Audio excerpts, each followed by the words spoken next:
Nani anapiga? Tazama hii. Allan Okello! Metacha Mata Double M Buffalo. Amesimama tu na kupa nafasi Starboy Allan Okello. Anajamlia mambo Okello huyu. Anakera kweli kweli. Anaumiza moyo Okello kama umpendi.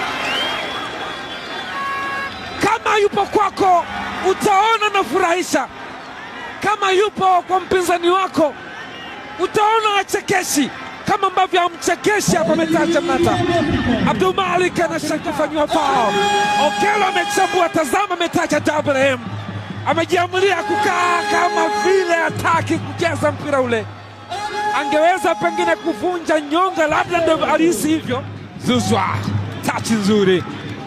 Zengeli anamwekea sasa Dube katika nafasi, acheza vizuri. Nafasi!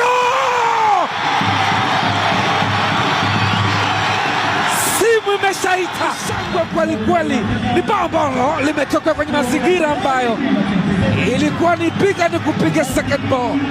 Wow, just wow. Ni sifa na silaha ya kufuatilia shambulizi kwa Mudathiri Yahya, bao lake la 8 msimu huu, lakini kazi ambayo alianzisha Maxi Zengeli, pasi moja mpenyezo.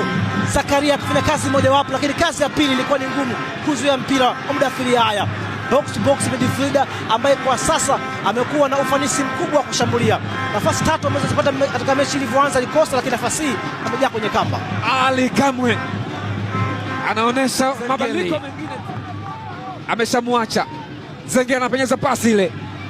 Dep bado mali hajaondoka. Allan Okello kwenye mguu wake wenye nguvu. Okello, Allan! What a goal! Allan Okello amechomekea. Tazama movement. Zengeli Max, shoot pass, Dep attempt. Okello katika strength yake, kama anapiga kafinya katema kulia kushoto. Wow, chuma kambani. Wow, just wow. Faradha bin Sufur. Hakika ni kazi ambayo ilianza baada ya under confidence lile wa Singida Black Stars kupoteza mpira, lakini